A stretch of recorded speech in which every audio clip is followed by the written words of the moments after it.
Good morning, everyone. I am so delighted to be with you all in this form, in this way, just kind of peering into your hearts and into this collective virtual space that we are creating together as we simply take a breath.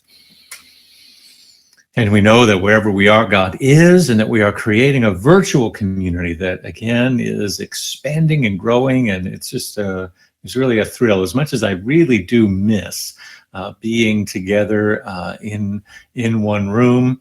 I am really enjoying the process of watching people tune in from all over the country and to feel the expanse of our community through that virtual participation. So thank you so much for being here this morning, for choosing to make us part of your Sunday morning spiritual practice wherever you are. It's a real honor to be a part of that. So this morning we are talking about inclusion. Inclusivity, or inclusion in action, is our theme for the month of August, and we'll be looking at the principle of inclusion and how to bring it into spiritual action all month long. And last week we talked about let's get together and feel all right, right? And it was just sort of the tip of the iceberg. Spirit kind of took me on a little bit of a tangent to talk about, before we even get to the action of inclusion, we have to make sure that the fever from the polarized states of consciousness is broken. And Spirit kind of grabbed a hold of that part, and that part of the message was much longer than I anticipated, but I think it served a purpose, right? When the fever is broken, and that was sort of a way of cautionary to express some caution about the principle of inclusivity, that we should not jump into it too quickly, right? That sometimes we can use it as bypass, which is what I'm going to talk a little bit more about today. To be inclusive, it becomes sort of New Thought spiritual code for being passive, right? For not disrupting, not causing waves, not upsetting somebody who might have a different view than us. But we want deep inclusivity. We want spiritually grounded inclusivity. We want inclusivity that comes from the deep place, not the surface passive stuff. Amen. So we're going to talk a little bit more today, and today's title, Who Are We? Because identity is a huge part of how we actually engage the practice of inclusivity, right? Identity. It's hard to include something outside of your realm of knowing if you don't know what or who it is that you are including it into, right? So last week I talked about our fundamental desire is to know and be known. Right? To know and be known. Those are the fundamental desires of the human soul. And it operates through our psyche and through our ego, but it also works through our spirit. We are constantly seeking to know and be known, which is an internal process of knowing who we really are, and to be known, which is community related, right? To be known by our family, to be known by our friends, to be known and accepted by the circles that we move in, the place where we work, or the ways that we show up in the external world, right? And so we talked about how, therefore, affinity groups is natural, right? It's natural that we would attract and develop around us circles that serve the purpose of knowing and being known, right? So we identify as a baseball fan, or a meat eater, or a vegetarian, or loving this about ourselves, or identifying in this way, all the ways in which we affinity identify ourselves. Gender, sexual orientation, place where we live, political ideology, on and on and on, right? The possibilities are literally endless, right? And that is a form of psychological community building, but it's also a form of protection, right? Because we think if we are known by the right people, then we will be safe, right? There's a sense of psychological safety that gets built into there. And the place where that gets tripped up is that we're not really safe until we're known in spirit, till we know ourselves even beyond our affinity identifications, right? That the psychological safety is simply that. It's a psychological sense of safety, but it's not a deep, rooted in the spirit of all sense of safety, if I'm making sense, right? So there's a deeper fundamental desire for the soul to come home to itself. And so it becomes imperative as we seek to practice inclusivity, right? It would become imperative that we know ourselves first, right? You see, the number one roadblock to creating a more inclusive society, a more inclusive community, a more inclusive whatever, right? Think about it. What's the roadblock to inclusivity? Fear of the unknown, right? Why I can't include them because I don't know who they are. I don't know what they think. And what if they don't think like we think? And what if they don't do like we do? And what if they don't have the same values? It's fear of the unknown that becomes the roadblock to the practice of inclusivity. So how can we welcome others if we don't first know ourselves? Because the fear of the unknown is simply a projection. Watch me now. The fear of the unknown out there is a projection of the fear of the unknown in here. So when we get to know ourselves, the fear of others decreases because we have that psychological sense of safety is built from within. I know who I am. I know who I am. So I don't fear, as Dr. King said, I don't fear any man. I don't fear anything that would happen because I've been to the mountaintop. I know something about who and whose I am, you see. That's where we want to get to as the practice of inclusivity, but it's a place that we have to journey to, right? We don't get there automatically. And so this is also the question I want to bring to your awareness here is if it's important then to know ourselves as a practice of inclusivity, a question might be posed then, what if all that you know about yourself is actually very small, limited ideas, that it's really only what you think you know about who you are, right? Because it's actually what you've been taught, it's what's been reflected to you, and it's what's been conditioned in you. And it actually isn't anything that reflects the fullness of who you are as a spiritual being, but is actually simply a myriad of small-minded affinity identities that try to keep you safe and inoculated from the rest of the world, right? There's a cultural phenomena that happens in many forms of community, right? It happens in, I know, Hispanic communities. My stepfather is Hispanic. It happens sometimes in African-American communities. It happens in small rural pockets of white identified communities where when a child ascends and seeks to go to college, the community around will kind of hold them back and say, or if they go back and come back to the town, to the village, to the community, then they'll sort of be ostracized, right? Because it's like, well, who are you? Well, what is that thinking that big college gave you? You're using big words now, right? Anybody know what I'm talking about, right? Because you've broken the paradigm of the small, limited thinking that was defining you and the community that you belong to. But suddenly who you were expanded beyond that because you included something else. And so there becomes a pulling back or a rejection of those that do that, right? And so this is where the sense of the other comes from. This is where the other gets manifested in our society. There really is no other, right? Spiritually, we're all one. Spiritually, there's only one thing happening here. But the other is manifested or created out of our consciousness of a fear of separation. It's a manifestation. The other is a manifestation of the unknown self. Because I don't know me, right? Because I don't know me, I fear the other. It's a projection of the unknown self, right? Which leads to judging and labeling and casting the world in a way that conforms to our little self to keep us protected and inoculated from the outside world and them, right?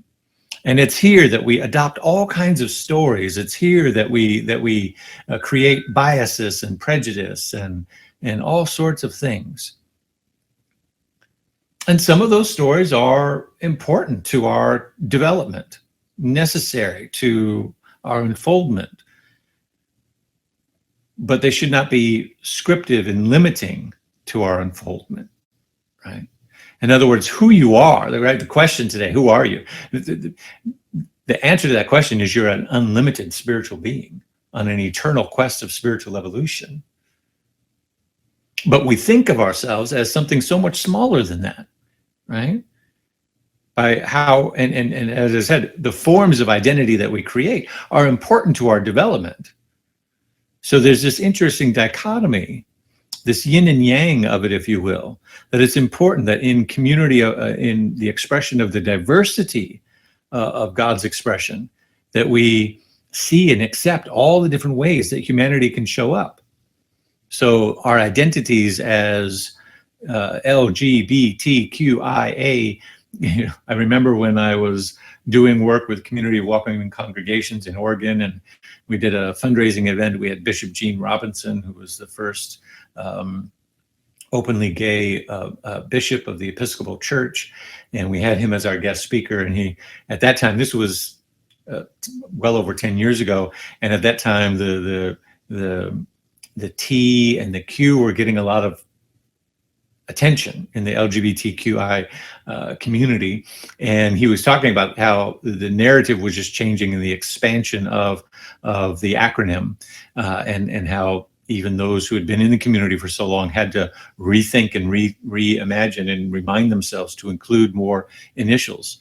And he said, and you know what? We're not going to stop there. We're just going to keep going. We're going to add another initial, and then we're going to learn something else about ourselves, and then we're going to add another initial, and then we're going to learn something more about our community, and we're going to add another one. And he said, and pretty soon we're going to have the whole alphabet, right?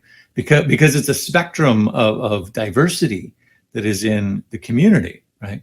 And he said, I feel sorry for the heterosexuals in the room, right? He says, because you think you live in a monolithic tower, right? It's just heterosexual, and that's all it is. He says, we got the whole alphabet, baby, right?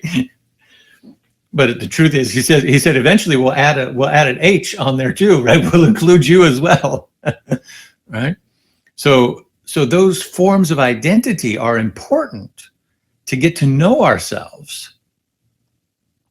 But they're also the places where, again, we create bias, we create judgment, we create prejudice when it comes from a lack of information, when it comes from a need to control what we think we know in order to maintain some sense of identity or power over the other. And so our bias and our prejudice and our limited views of the world are ways that psychologically we simply respond to the infinite process of constantly getting to know ourselves, right?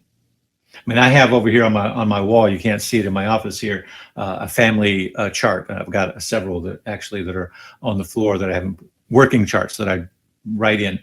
Because a number of years ago, I grew up, very small family, grew up just with my mom and my older brother. And that was it until I was in high school. And my mom met my stepdad, who's Hispanic. But then my grandparents were in Illinois. And that's about all I knew, so a cousin and an aunt and uncle, but a very small extended family. And I knew very little of our family history. And then, long story short here, but one summer I went back to Wisconsin, and a cousin of my mother's had this treasure trove box of documents that her mother had been doing on our family history, on the German Kintz family line. And I was fascinated by it. I'd never seen this stuff before. And so I took it all to Kinko's and I photocopied it, and then I went home and started putting it in Ancestry and other softwares because I wanted to see where it led. And since then, it's one of my little pet projects I do when I need to occupy my mind with something, treasure trove into that world. And I have been able to expand the chart and the family history going way back. And for a long time, I didn't know anything about my father's side. My father wasn't involved in my life, and so I didn't know anything beyond his name. He was in foster care and abandoned by his father, so I knew very little. Until one day, with enough digging and research, I was able to discover some things. And so now I know my Scottish ancestry and my British ancestry and my German and my Swedish and all of the different places, and some of them that go back hundreds and hundreds of years, right? To dukes and to barons and all kinds of interesting characters, including on my father's side, right here in the South, the Calhoun family. That came through Georgia and Alabama. The first mayor of Atlanta is a Calhoun. Would very likely, haven't confirmed, but very likely be a cousin or a distant cousin of mine. And so all kinds of interesting shades of humanity in that family history, right? Some that I could be very proud of and say, oh, look at that. And others that I probably wouldn't be as proud of, but all part of the makeup of who I am. All stuff that I never knew before exploring several years ago. So who we are, I say that to simply say who we are is constantly evolving. We're always discovering something more about what it is we thought about ourselves, but we're also always growing and extending. Sometimes we don't know a certain part of ourselves until we get there, until life circumstances push or change or require. We don't know how strong we are until a moment requires our strength. We don't know how independent we are until a moment requires our independence, or how capable we are in a certain area until a moment requires that, right? And so we're constantly evolving. And in that evolving, we will, at times, in order to self-preserve and protect, create prejudice and bias through lack of information for what we think we know, or what we think we need to control about ourselves or our narrative. And so it's no wonder that as we explore this month the topic of inclusivity, it's no wonder that there's such an aversion, right, to the principle of inclusivity. Because why would we want to include them and those people if they don't think, believe, behave, or value the same things that we do, right? The fear of the other is really a fear of ourselves. The fear of the unknown out there is a projection of the fear of the unknown in here. Come on, talk to me, somebody, right?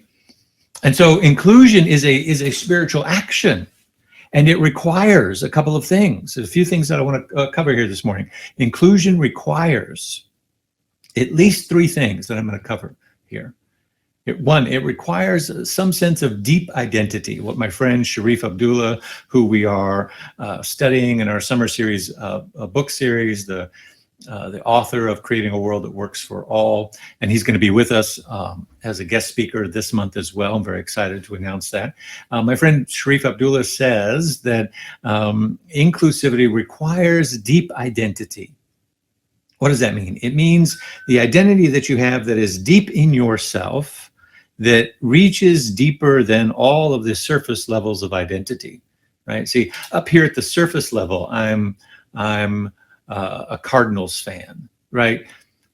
I mean, that's important if I'm talking to baseball folks, but you know, I'm not gonna lose any blood over being a Cardinals fan, right? A little bit deeper, I'm a male, I'm a father, I'm a husband, I'm white, right? I'm really Scottish and German and all kinds of beautiful, wonderful, interesting cultural things. Whiteness is a social construct, but deeper and deeper we go, right? We get past I used to be an Oregonian, now I'm a Atlantan or a Georgian, right? I used to live in St. Louis. I used to live in New Mexico. I was born in Arizona. All those are pieces of identity, right, that I could at any time hold on to and raise up as important if I chose to. But the deeper identity is the one that doesn't go away when those other ones are threatened or challenged, right? Am I going to really fight to death, so to speak, over any of those other forms of identity? Maybe, right? I would protect my children as a father. That would be very important. That's a deep identity. But the further and further we go, the more true we get to a spiritual identity that's deep. So inclusion requires some sense. We'll talk more about deep identity as the month goes on. But for today, what I want you to know is that inclusion requires some sense of your deeper identity beyond your surface conditioning identity. Why? Because it's very difficult to practice inclusivity from a tribal identity. Because your tribal identity, or your more surface identity, is anchored in being different, separate, and many times superior than the other. So you got to go deep to get to inclusivity. Identity inclusion is a manifestation of a healthy, grounded self, understanding of the self. The spiritual practice of inclusivity this is number 2, is a manifestation of a healthy, grounded understanding of yourself. If I know who I am, then it's easy to include you, because you reflect a part of me that I don't yet know. Woo, come on, talk to me, somebody. Am I making sense here? If I know myself, then it's easy for me to include you, because you reflect a part of myself that I haven't met yet, a part of myself that I can learn about, a part of myself that I can grow from, you see. And third, so inclusivity, to practice inclusivity requires some sense of deep identity. It requires a healthy manifestation of a grounding of our internal self. And third, inclusion is not a bypass. It's not a bypass or a off-ramp from the important work of addressing conditions. And that's what I'm going to spend a little bit of time on here this morning, right? It's not permission to create abusive settings. Let me explain that a little bit. Sometimes in spiritual communities and New Thought consciousness, we like to use inclusivity as a crutch rather than as a spiritual amplification of the diversity that makes us wonderful, right? What do I mean by that? I mean, sometimes we use inclusivity or the practice of inclusivity so that we don't have to trouble the waters, right? Well, we should be spiritual communities that welcome people from all kinds, and we shouldn't, do anything or say anything that would offend anyone, right? Because we're inclusive, we don't want to offend anybody. Because we're inclusive, Democrats and Republicans can come here. Because we're inclusive, you see? And not that there's anything wrong with that. I don't have anything against anybody of any political persuasion coming to a spiritual community for their spiritual nourishment. All are welcome. All people from different spiritual paths are welcome. But when we use it as a bypass for addressing conditions in the world, or not facing reality, then what happens is we use inclusion becomes permission to create abusive settings, right? Let me explain. Including in my space, in my sphere. I'm not talking about including in my prayers and consciousness. I can pray and hold consciousness for everyone, right? Including my enemies or my perceived enemies in the world, right? Or those that I simply disagree with. That's important to do in consciousness. But I'm talking about including in space, in physical space. I don't have to include, it's not spiritual to include in my space someone who would seek to harm me or my children. That's not inclusive, that's abusive, right?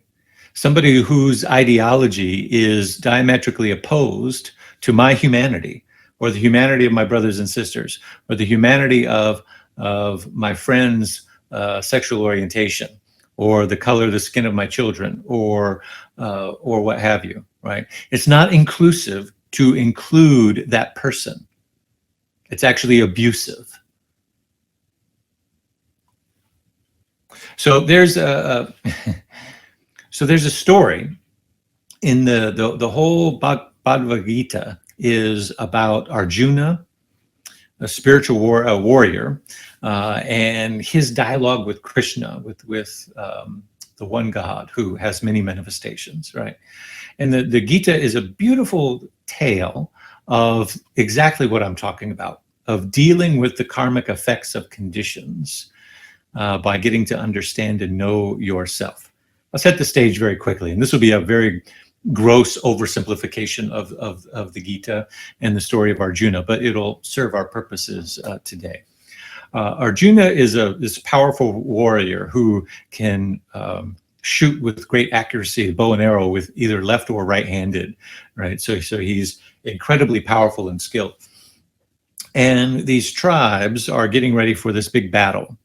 And so his charioteer, the person driving his chariot, takes him to the front of the battle, and he says, "Take me there so I can see who it is that I am battling."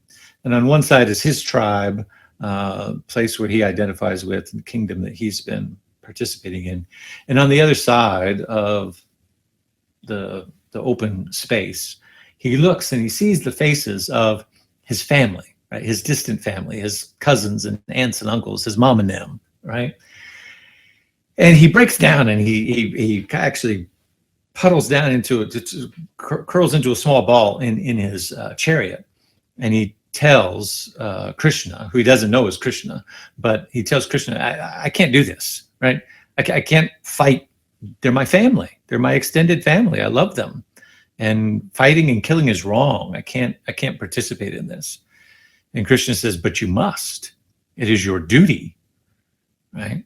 And so then the whole Gita unfolds, 700 verses, 18 chapters, and each one is about a karmic law or a yoga lesson, right? The yoga of afterlife and birth and death and impermanence and non-attachment and inclusivity and all of these spiritual lessons in each of the chapters. And as he has this dialogue and learns, it's as if Arjuna is saying, okay, I understand that, but what about? And he poses the next question, and then Krishna answers. And this is how the Gita is structured, is the articulation of this dialogue. Now, why is that important today? Because at the end, Arjuna understands that the way to spiritual purification is through selfless acts, right? Non-attachment and selfless acts of service to God.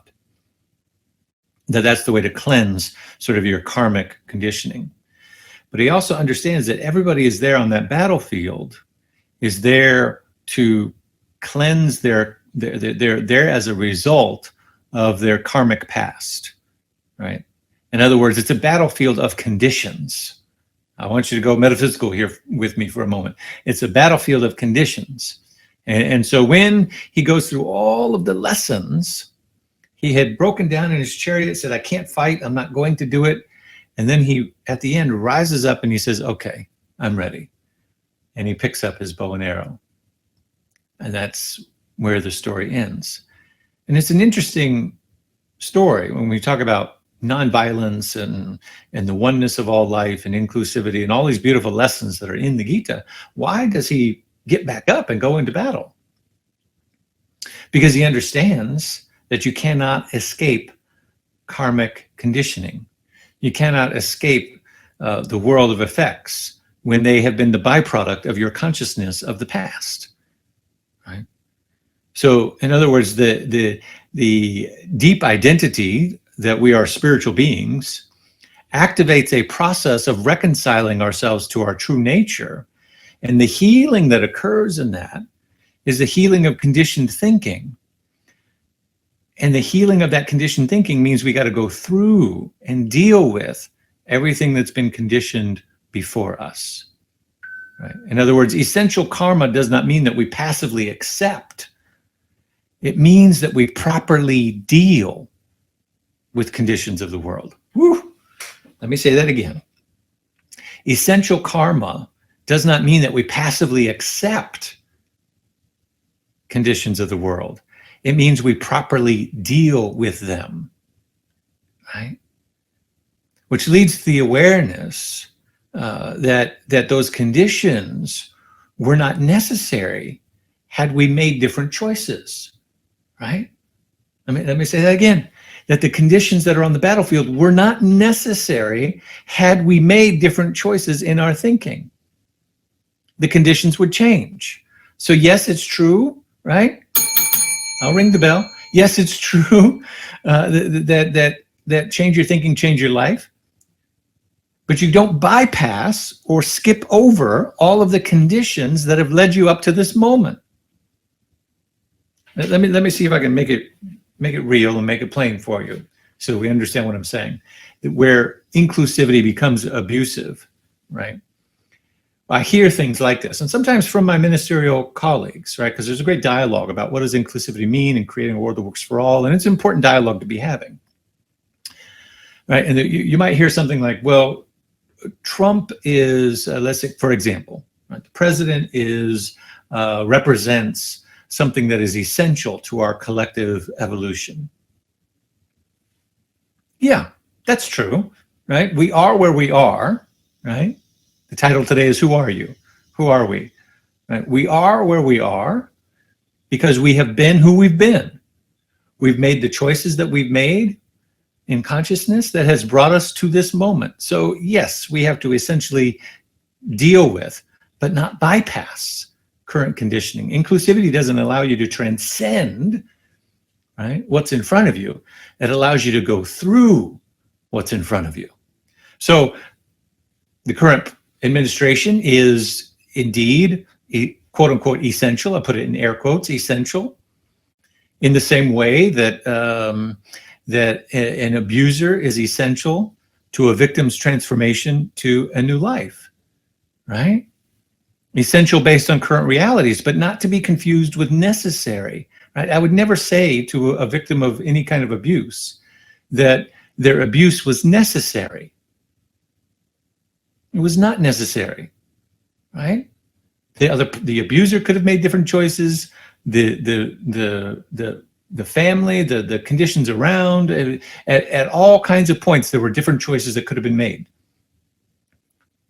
Now, the effects of that condition are essential to one's awakening because they're here. So yes, in terms of current reality, quote unquote essential to move through, but not to bypass and not to be confused with necessary. Am I making sense? I hope that I am, right? And so right here, you can see how problematic it is to make these types of generalizations, right? That things like the current administration are essential to our awakening. Yeah, that's true, but that's a really weak statement, right? It's true, but the current administration was not necessary. You see, it wasn't necessary. It's only essential because we have tolerated for decades the perversions of diseased consciousness that produced this moment. Let me say that again, right? It's only essential because we tolerated for decades in our political consciousness, we have tolerated the perversions of diseased consciousness that produced this moment. And so, yes, in the reality of the battlefield, it's essential that we handle what's in front of us, but it wasn't necessary. We could have made different choices, right? So these kinds of ideas that the problems that we face are essential to our awakening. Sometimes these generalizations expose our privilege, right?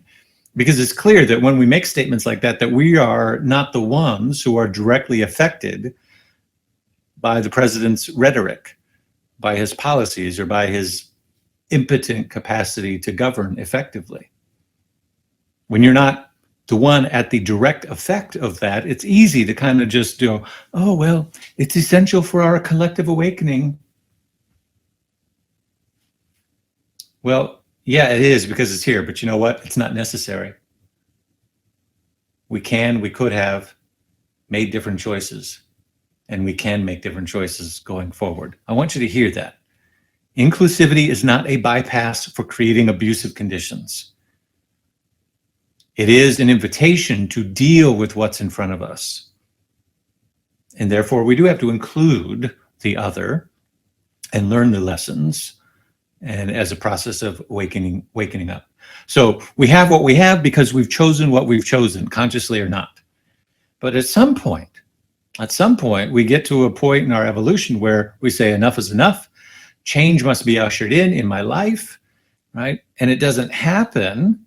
Change doesn't happen in your life by playing nice with your previous poor decisions, right? It comes by clear boundaries and bold actions, right? If you're going to make a dramatic pivot in your life, a 180, and say, no, I'm going in this direction now.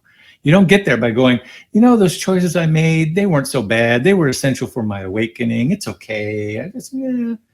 No, you got to draw a line and say, I'm not doing that anymore. I'm not making that choice. I'm not doing that thing. I'm not engaging in that abusive behavior. It wasn't working for me. So transformation doesn't happen by playing nice with our previous poor decisions. It happens by clear, bold, new actions. James O'Day in the Conscious Activist, James O'Day, says it takes courage, or rather he says it is courage that transforms moral platitudes into game-changing visionary imperatives. I love that. It is courage that transforms moral platitudes into game-changing visionary imperatives. So where are we? And who are we? Here's the deal. You are an infinite, evolving spiritual being on an eternal quest of spiritual liberation, caught up currently in identity politics. Let me say that again. When somebody says, who are you? This is the answer I want you to have. Who are you? I am an infinite spiritually evolving being on an eternal quest of liberation, currently wrapped up in identity politics, right? And by politics, I don't necessarily mean governance politics, but the governing of your life is political, right? Politics is how to make decisions that deal with governance of our life. So, you know, what you're going to have for lunch this afternoon is politics, right? If you're having that dialogue with somebody, right? So I mean it in that way, not the Democratic Republican narrative.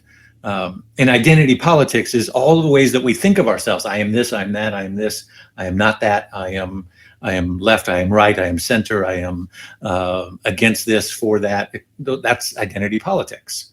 But who you are is beyond all of those identifications, right?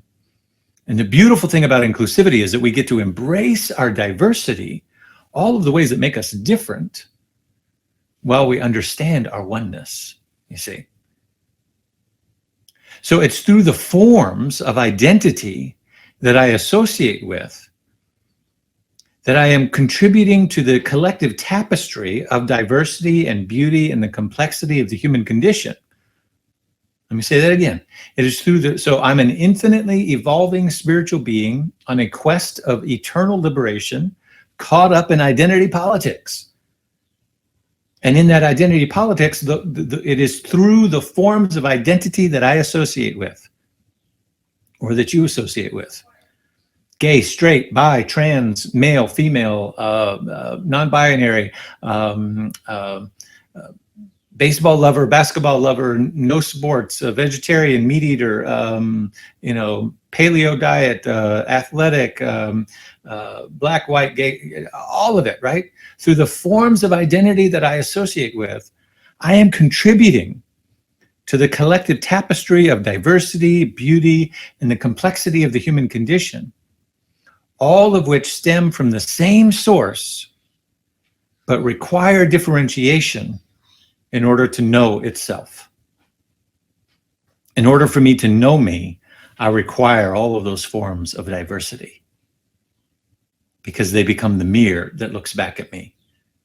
I get to grow and know myself more as the evolving parts of me and as the evolving parts of you.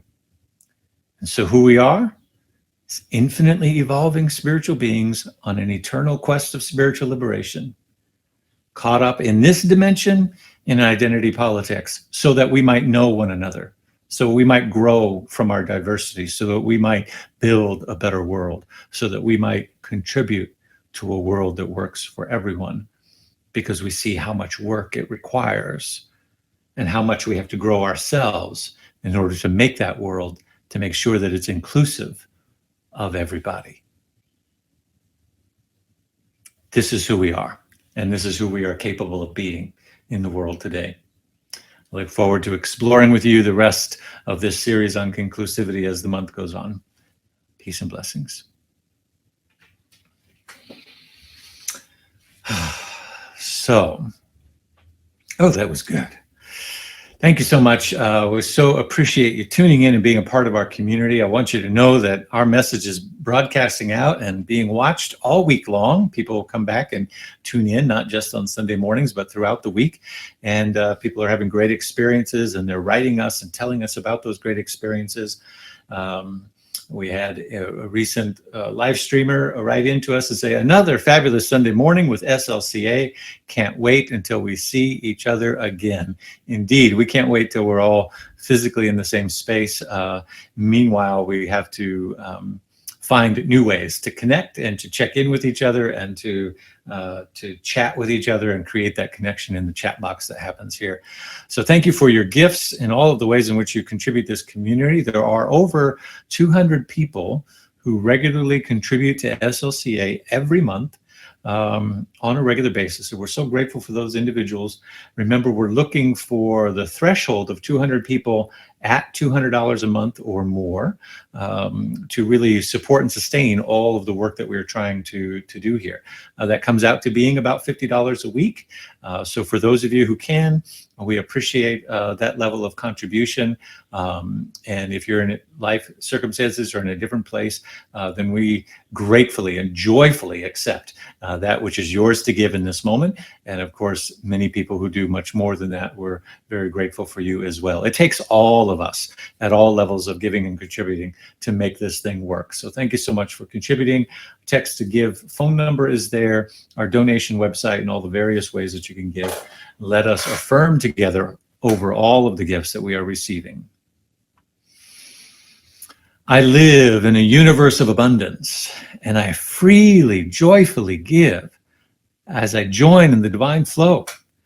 And all that I share with life returns to me multiplied abundantly. And so it is.